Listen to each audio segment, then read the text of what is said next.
Welcome to Focus on Abilities, a program about issues affecting the lives of people with disabilities. I'm Lex Frieden, your host. I'm from the University of Texas Health Science Center at Houston and TIRR Memorial Hermann. I have a great guest for you today, and I'll introduce her to you right after I ask a question, one that we'll answer before the end of today's program. How many people with disabilities live in Houston? See if you can get it. Now it's a pleasure for me to introduce Pam Mackie. Pam, welcome to Focus on Abilities. Thank you, Lex. Pam, now we know that you work as a volunteer with a number of organizations and you do consulting work here with groups in Houston. Who all are you affiliated with now? Right now I'm still with TIR as a TIR peer, where we meet people that are newly disabled to try to show them and tell them that life goes on. The life that they knew before is ended, but they've got another life, and it can be more challenging than their previous life and just as rewarding. Do you find people that are really in the throes of recovering from serious accidents and illnesses who just don't want to face that reality? I would say the majority of the people that I speak with, they're thinking that this doesn't really apply to them, and that they kind of like listen, ask questions, I give them my contact information, and then I never hear from them again. That's interesting. Pam, I mean, a lot of those people really have a long time ahead of them in terms of recovery, I think. I think it begins with the acceptance and thinking that I wish more people had the thinking that, hey, well, this may not apply to me, but I want to get as much information as I can just in case it does. Mm-hmm. But unfortunately, it's such a huge life-changing thing, because life as you know it is over, it's dead. So we're talking about people primarily who've had spinal cord injuries and other serious traumatic injuries and sometimes illnesses. You yourself experienced a serious injury when you were young, right? Yes, I did. What were those circumstances? At the time I was a legal secretary. I was living the life of my dreams. I had my big Texas Ford pickup. I was renting an apartment. I worked as a mechanic on the weekends. I was doing anything and everything I wanted to do. And so then I bought a wrecked Harley, and since I loved mechanicking, I rebuilt it myself with the help of people that know about Harleys. And I rode it for a while, and then I wrecked it, and when I sold it for the same amount that I bought it for, but I wasn't in the same condition as So, I mean, you actually had an accident on your Harley. Yes. What were the circumstances of that? I mean, you just run into somebody on a corner or slid down in a rain? There's so many little tiny things that added up to that accident that if one of them was different, it wouldn't have happened. Wow. And I never heard exactly what happened during the accident until like a year or two later, when one of my friends, unbeknownst to him, was talking to somebody who had witnessed this accident and called the paramedics to come, and they just started telling my friend about this accident they saw, and my friend called me up and goes, I know all the details about what happened. And it's like, oh, that'd be nice to know. So it happened in a flash. I mean, it happened so fast you didn't know it was happening. Mm-hmm. And you were out. So you didn't remember what happened. Yeah, they said that I was trying to pick myself up off the ground because I'm like, I got to go get my bike. I got to go get my bike. Right. But my neck was broken, so pushing was about as much as I could do, and that was it. Gee, Mani. How long did it take then for you to sort of capture your thoughts and recognize that there's a life ahead of you you better get ready for? That's a good question. I think it wasn't until I'd been at TIR for a while. Luckily, I got to be at TIR for about 3 months. And I think, you know, less time than that, you're going to be sent home without the tools that you need to know how to live with the disability, a spinal cord injury anyway, because it's just still, you're in shock. Your brain, your body, everything's in shock. Right. But for me, I guess, I mean, when it looked like I wasn't going to be able to walk and I was going to have to leave, I needed to find out and do and maximize. I had a physical therapist, Stacy Williams, who everybody was like, oh, you're gonna hate having her. Nobody likes her, she's gonna push you. And I was one of those people, I'm like, push me harder, make me do more, come on, I can do more. And it was like, no, you don't wanna exhaust your muscles or anything, so. So, I mean, once you came to the conclusion that you needed to adapt as quickly and as much as possible, you sort of got with the program. I did, and fortunately for me, I was blessed to be able to move into an apartment complex. Well, it was condominiums that were built.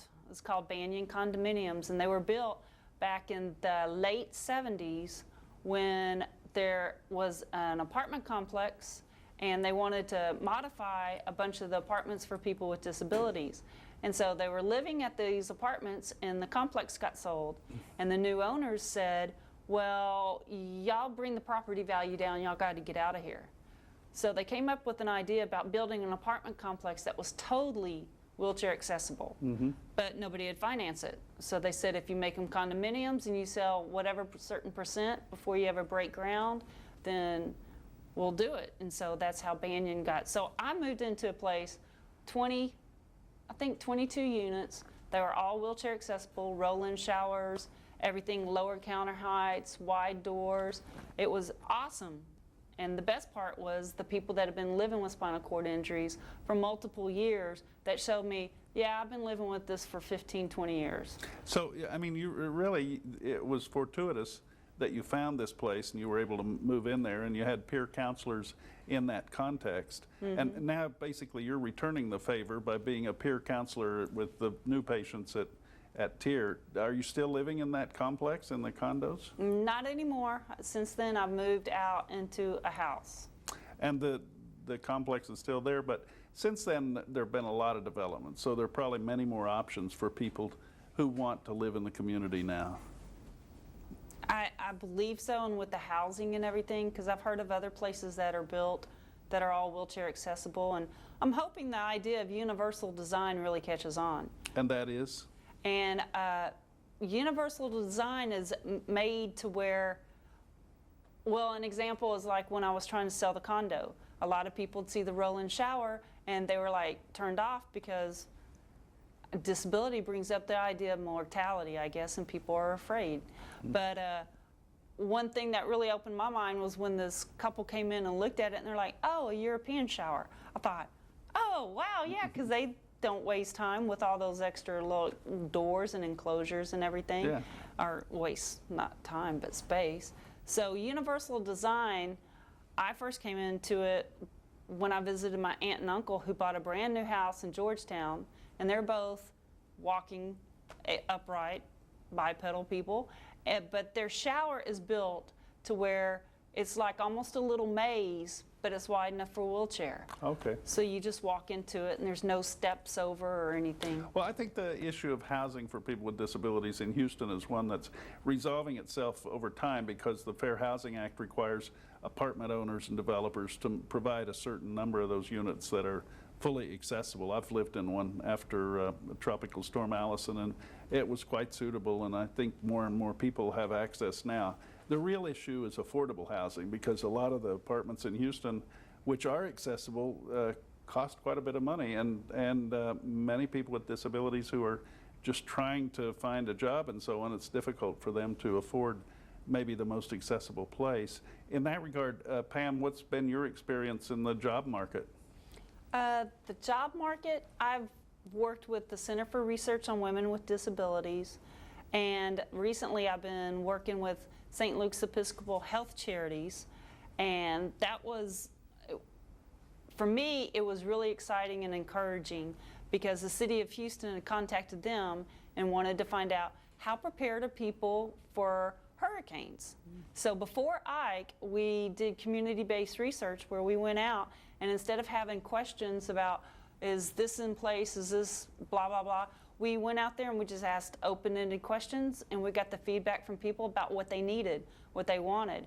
And it was really great for me to be able to join the team because they hadn't even thought about people with disabilities. The city had asked about lower socioeconomic disadvantaged people that may not have resources, and I brought to the table people with disabilities. Even if you have financial resources, got a lot of different more needs. We'll talk more about some of the work that you've done in the community, but I also want to talk about access needs that you find in Houston. We'll do that. We're going to take a break right now. Please stay tuned. We'll be right back with more Focus on Abilities.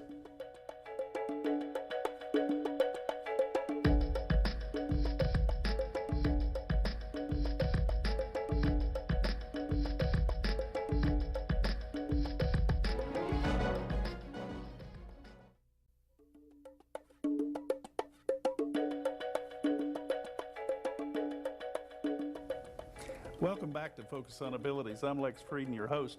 We're here today with Pam Mackie, and we're talking about life in Houston in a wheelchair.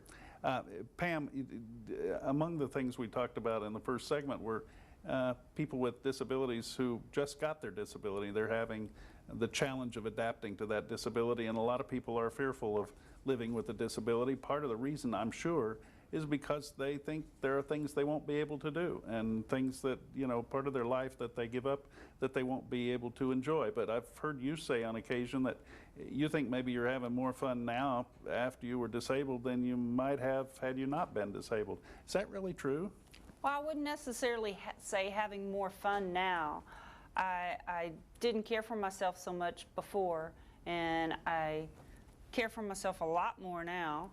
And I've learned to really appreciate all the little things and everything. And I'm still able to have, it takes like a village to help a person with a disability achieve some of the things they want to do. But I have been horseback riding, I've been sailing, I've been water skiing, I've played tennis, hand cycling, flew in a small plane, and still able to do vacations, fly, go cruising, and there's a lot of bowling, all kinds of billiards, all kinds of opportunities to do things. It's just sometimes I have to be able to ask for help and to accept that I'm not going to be able to do something unless somebody helps me. But people don't refuse when you ask for help. They're generally eager to help you, right? Generally, yeah. There are times when, like, trying to get something off the top shelf in a grocery store, you really have to kind of look and assess the person, because some people are like, as soon as they start down the aisle and they see you, they'll go the opposite way or something. So as I think I'm so guarded against being rejected that I make sure that I don't ask for something from somebody unless I think they So can. you sort of scope folks out, and probably then you're not 100% accurate, right? Oh, no. Pam, has that changed? I mean, when were you disabled? What year were you disabled in? 1987. So it's been, a couple of decades, right? Has that changed? Have you seen society change? Are people more open? Do fewer of them turn around and go down the other aisle now than they used to? What has changed? Most definitely has changed, and for the better. I don't know if it's exposure or people knowing other family members or hearing about people or Christopher Reeve. There's no telling what has opened people's hearts, or maybe they were always open but they were frightened. I don't know what's made the difference, but people are a lot more accepting and are a lot more I don't know if they're like my massage therapist recently closed her office and is working out of her house, and she's like, oh yeah, we'll get you up the stairs, and it's a whole flight of stairs. So sometimes I think it's a little wanting to be helpful and maybe a little bit of ignorance, but it's just really encouraging to see people that are thinking, oh no, we'll find a way. Well, I agree with you from my own personal experience. I think the public is generally a lot more aware of disability, but I think part of that is a result of more people with disabilities being out in the public. I've got about 2 decades on you in terms of being in a wheelchair, and back when I was disabled, there weren't very many people who tried to get out. Unfortunately, not too many of them lived too long after they were disabled. We've made breakthroughs in medical science, and I think we're making breakthroughs in society and hopefully in access. Since the ADA in 1990, there have been many improvements in access. Now we face a real challenge because so many older people were on the edge of the baby boom generation growing up and retiring, and many of those people, because of the natural effects of aging, will have a disability. And we don't have enough handicapped parking spaces in front of my Walgreens anymore. How about you? That is a big challenge, but I liked what you were saying about how I forget about a lot of what we end up going through the stages of life a lot faster because we have a spinal cord injury. So we encounter the things that everybody's going to encounter if they live long enough. So we're kind of like the frontiers people, and we're us being out and about and showing that, yeah, we still want to go to this restaurant. Yes, we want to do this. And like movie theaters, Studio Movie Grill is so awesome because they have handicapped seating. Well, they have rolling chairs, so they'll move away. But you can actually sit in the middle of the theater where you're not in the very back or you're not in the very front, but in the very middle. Exactly. I mean, those are the kinds of changes that I think have been important. Used to be you had to sit in the aisle at the back of the theater. That's the only way you could get in. And then you were slanted. Well, and you were also violating the fire code, and you could be, excused, which I always thought was pretty weird. We were the only ones who could actually roll out of the place in case of a fire. You travel a lot. You use airlines. You go cruising and so on. Is there anything that you're frustrated about because you really think you can't do? Things that I can't do?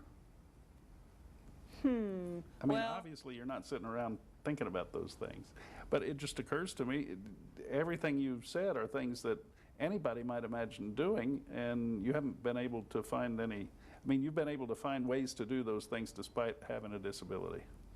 One of the challenges would be like on a cruise when they tender, and if they don't have a ramp where it's wheelchair accessible, I mean, even in a manual chair, I don't want to take a chance on going up and down steps trying to get into a tender boat or something. But they do have, I mean, the law requires them to make some accommodation. So if you wanted to get on that tender, they'd be obliged to try and carry you down. I'm like you. I don't think I'd take the chance. Well, I was thinking maybe I was on our last cruise, I was thinking there were 2 tender ports, and I thought, well, maybe I'm just being too protective of myself. Maybe I should go ahead and try it. But then I talked to a lady who, while they were helping her onto the tender boat, her power chair was in neutral and it rolled off the dock. Oh, wonderful. So I decided, no, I'm not being too protective. Well, I guess having broken your neck on a Harley, you have a risk-taking nature in the first place, and now you're trying to moderate it so you live a little longer, right? Trying to be more in balance now. Okay. What are the things in Houston that you would recommend people with disabilities, particularly those who use wheelchairs, do that they might not have thought of doing? Do that they might not have thought of doing? What do you think is really cool? What places do you go that you think? The zoo has a wheelchair accessible train. Okay. Our light rail system, I'm absolutely in love with that. I hope we get a lot more of that because it's mass transit, it's accessible, I just think awesome. What about the museums? You go to the museums? Oh, the museums are wonderful. Libraries, the theaters? Theaters, not so much a fan of like some of the theaters. One of my friends tried to go to, I think it was the Alley Theater, couldn't sit with their friends, had to sit, isolated by themselves, and it was, I think it was the Alley. It could have been a different one. So there are actually things we need to continue doing.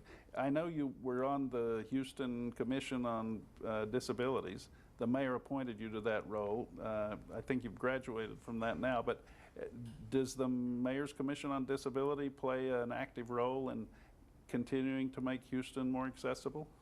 Yes, I will serve 2 terms on it, and the commission serves as a recommendation. They give recommendations to the mayor about how to improve accessibility in the city.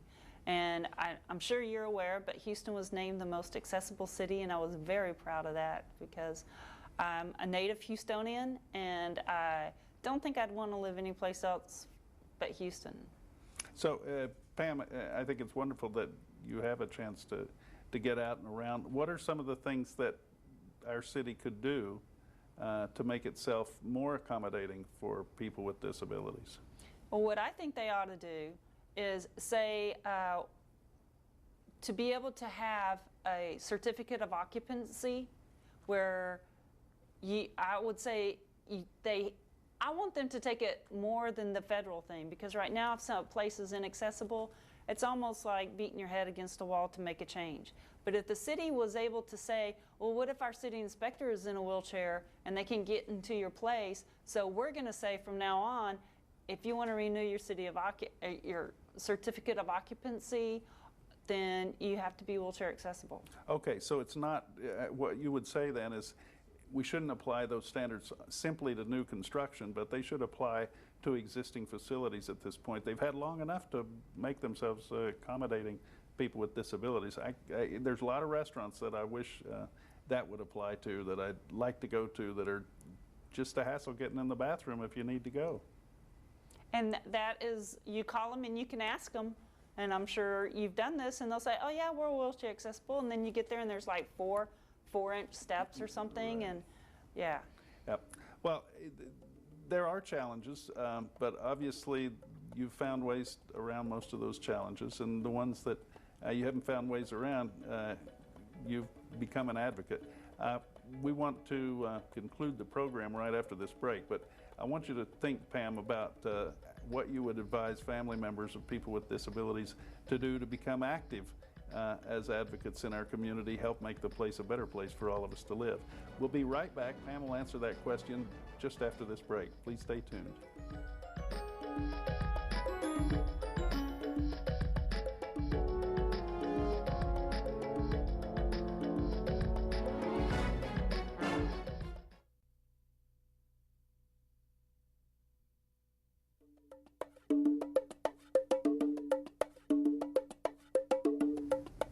Welcome back to Focus on Abilities. We're talking with Pam Mackie, and Pam, you've had a lot of experience living in a wheelchair in Houston, and you seem to find it a great place to live. You said you like Houston, you're a native Houstonian. There are in our city now, this question I asked at the beginning of the program, how many people with disabilities live in Houston?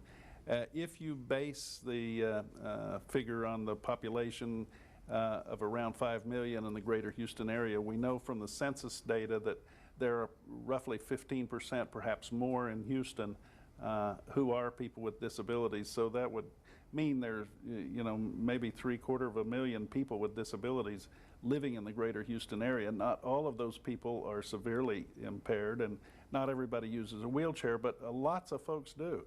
And we have Metrolift that carries thousands of people each day, all of whom are mobility impaired and use wheelchairs. So it's possible for somebody to live and work in Houston, to play in Houston. You've been an example of that.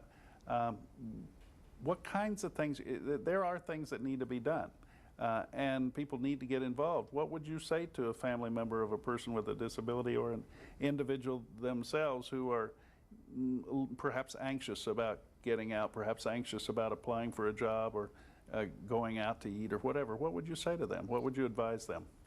Well, I would tell them it's going to be different. It's not necessarily bad or good, but it's different. And to keep an open mind, and it's possible to thrive in Houston. And as far as for access and advocating to make things more accessible, sometimes it's just based on ignorance. Because maybe I've heard from other people who have asked, why don't you have a ramp here? They're like, well, nobody in a wheelchair ever comes into my store.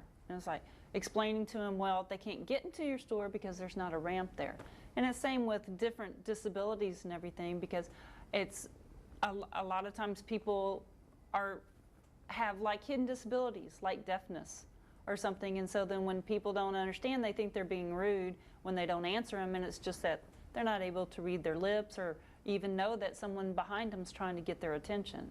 So part of it is the public being more sensitive about disabilities and perhaps more empathetic.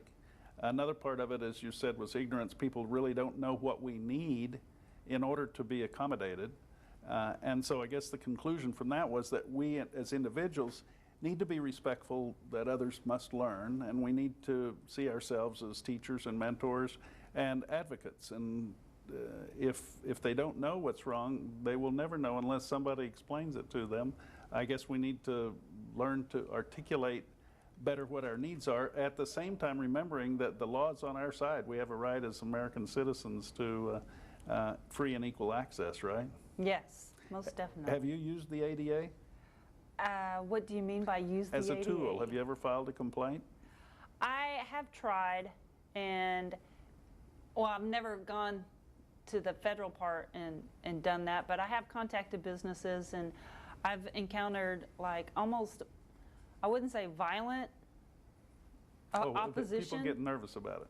But I have encountered like anger but one time before I did contact businesses, and I had a lawyer at the time who would write a letter, and some changes were made. Okay. So your first advice then would be do it yourself and try to be nice about it, right? Yes. Okay. Pam, thanks a lot for being on the television show today. We have many guests on Focus on Abilities, but not many who are as pretty as you and who are as knowledgeable as you about the issues of access in Houston from a personal standpoint. And we really appreciate you sharing this time with us today. Well, thank you so much for having me, and I really feel honored to be one of your esteemed guests, because there's many that have been here before me that are just awesome. Thank you. I want to thank all of you for watching Focus on Abilities, and thank HTV for producing the show today. Please join us next time. I'm Lex Frieden. We'll be looking for you then. Bye-bye.